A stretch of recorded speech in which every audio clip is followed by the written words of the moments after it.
Hey everybody, Wendie Lloyd here with pastry chef Maria Kemp from Beyond Decadence, the moving sign here, the mobile sign. And we are on episode 2 of a 4-part series that we are doing on Entrepreneurs, Unplugged. It was hard for me to get out. But featuring, Maria and Beyond Decadence. And through Maria's lessons, hopefully we can help those of you as an entrepreneur hone in and build a successful business, as Maria has done and continues to do. Oh, awesome.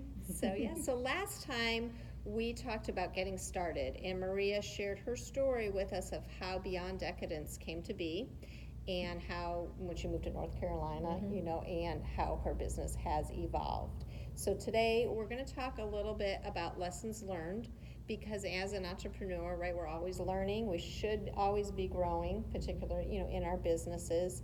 And as Maria is going to share the things she's learned, we have to adapt and adjust according to what our market is asking for. So Maria, thanks for joining me again today.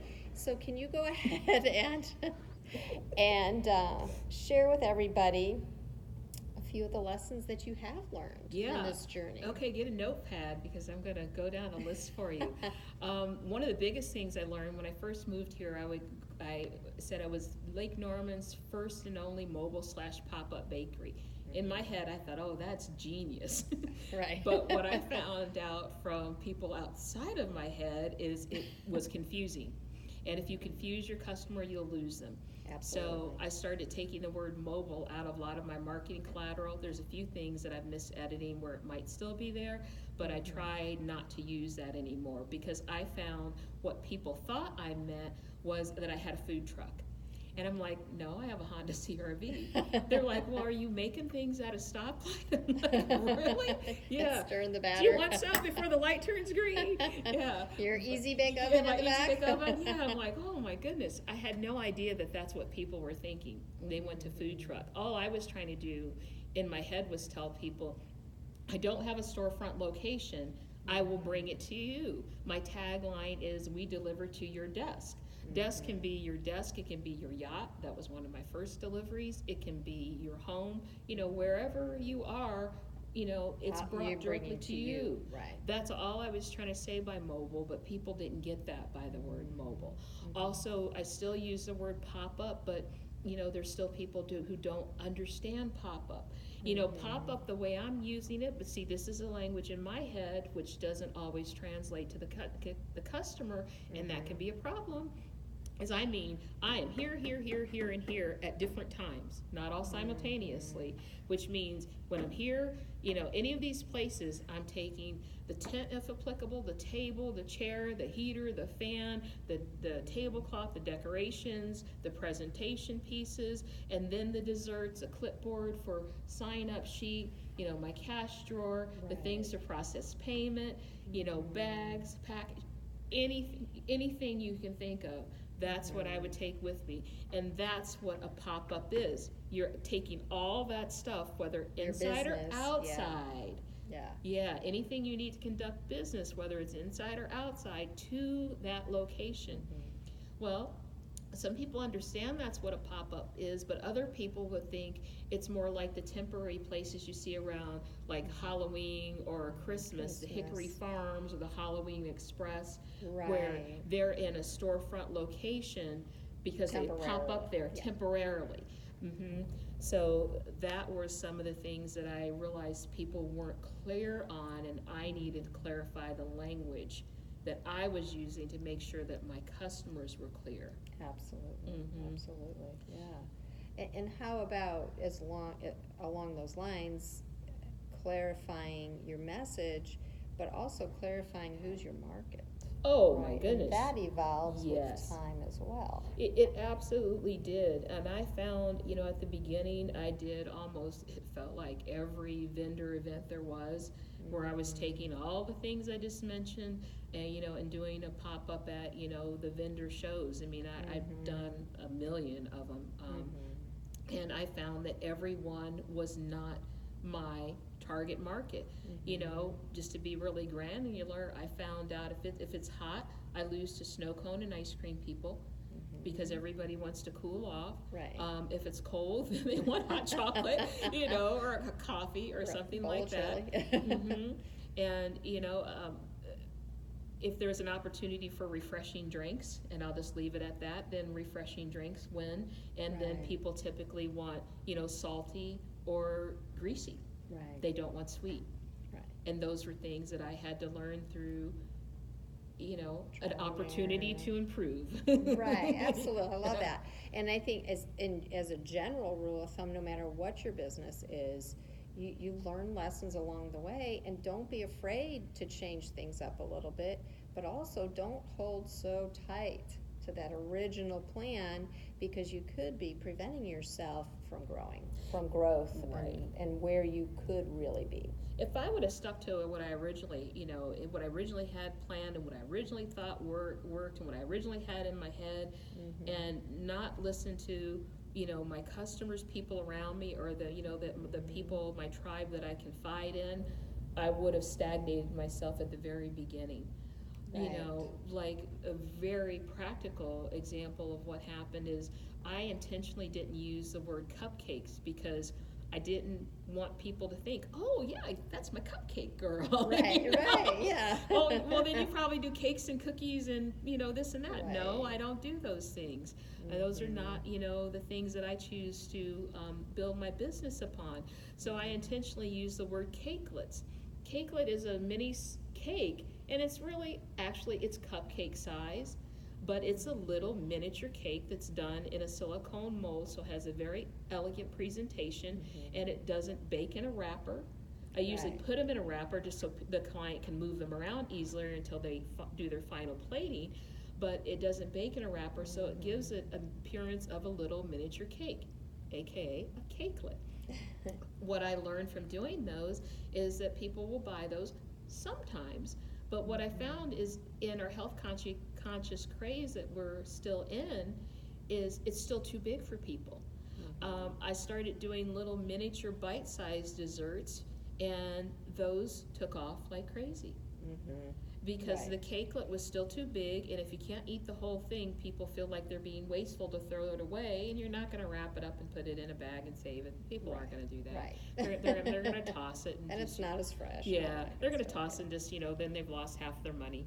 But the little miniature desserts, the bite-sized desserts, allow people to try a variety of different desserts without feeling like they're indulging to, you know, an excessive level. Right. Yeah, and that's important. Like you said, you've learned, you've listened, and kind of watched what your market's doing, but you've also clarified who you are. Like you said, you're not the cupcake lady. You're not the lady that's going to make the, you know, the circus cake for the kid's birthday. That's not who you are. Yeah. And so people, your customers know when they come to you, here's what they're going to get. Exactly. They know exactly what they get, you know, what they're going to get from me. And, you know, even in that, I've narrowed it down where, you know, I talked about in the video, the first one that we did a couple weeks ago, is about not pivoting. You know, and with that, I had to say, okay, you know, no, these are things I'm not going to do, because they take me off brand, or then I have to go out and buy all new stuff in order to service that, and how many of those am I really going to make? You know, so is it really worth the time? But also, with that, I've, you know, one of the lessons learned is I had to implement minimums. Yeah. You know, minimum, and you know, it's funny, when I first came, I kind of toyed around with them, you know, a little bit, and went back and forth, and you know, one of the toughest lessons learned was I didn't have some logic locked down in my website, or I think maybe somebody called me directly. This goes back a couple years ago now, so don't try and figure out who it is. Unless it's you and you know it's you. Sorry. But somebody actually ordered 2 items from me. Now, when I say 2, I don't mean 1 dozen, 2 dozen. I mean 1, 2. Individual. Individual. 1 of this item and 1 of this other item.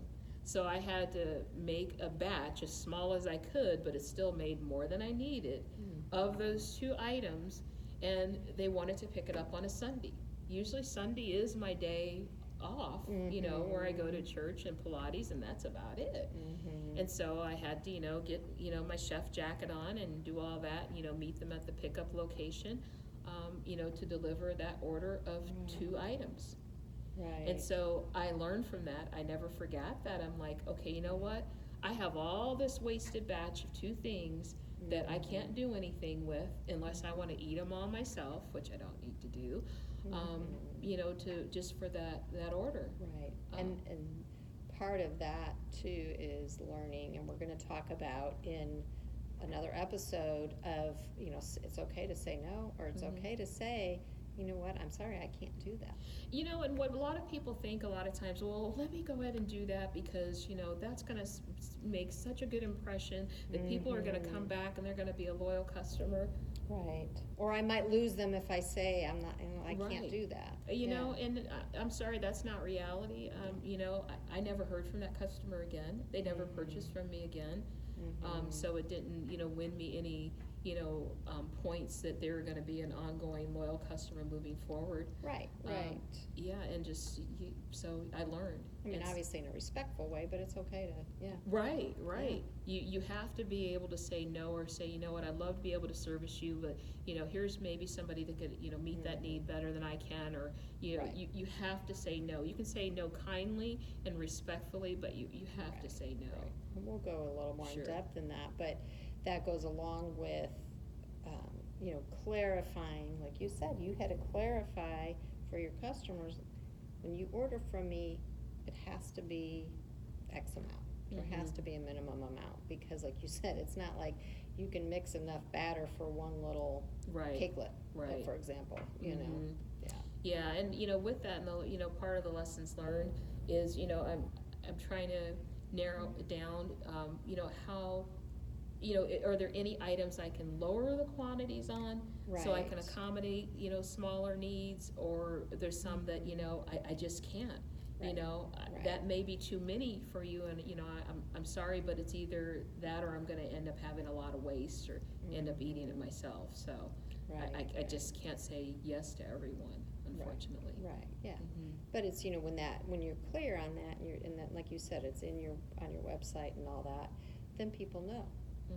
Right. They still might ask. You're still always going to get people that are going to ask, but they know here's what to expect. Here's what she offers. Here's what she does. And in any business, that's why it is so important to be clear on what it is. I'm clear on your message, but also what are you providing, and who are you providing it for?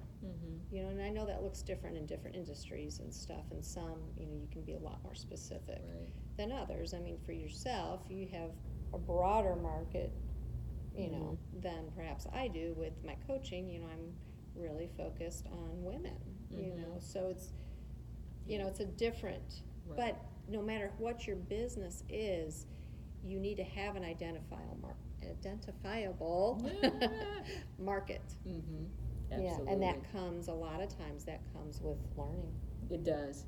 It's a lot of learning, and listening, and paying attention to your customers. I touched on it last time, but I'll mention again, I keep a list, and it's actually in my email where I have folders set up, pop-up events, and the ones that I did that I'm like, I don't want to do those again, that wasn't, and I always remember why I don't want to do it again. It has a no in front of it. The ones that I want to do again is a yes, or ones that are waiting, because I learned something from those that helped me fine-tune, who my market is in each one.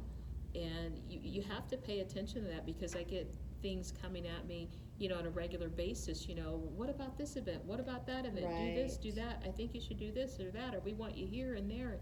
You can't be everything to everyone. And, what I learned, actually, my daughter, who's 32, she's schooled me a little bit a couple times too. I'm like, but you love that when we learn from our kids. I know, it's like the child becomes the parent or the teacher or whatever. But just because somebody wants you at their function or their event, that doesn't mean it's always the best for you. Right, it might not be the best fit. Yeah. And we're going to talk again next time about that, about burnout, but it's okay, you know. It's okay to say It's no. okay to say no. It's okay to you say no, know. and don't pivot. That's right. That's right. Exactly. So, thank you guys for joining us again for episode 2 of Entrepreneurs Unplugged. We will have episode 3 next Sunday. So every Sunday at 7:00 p.m. Eastern Time, because we're both in North Carolina, That's right. we will be sharing these out, and we would love your comments, your feedback, and your participation with us. Yes, that's So, it. And well- start thinking about Thanksgiving. It's coming. Get those orders in. That's right. Thank you guys. Thank you We'll all see for you soon. joining us.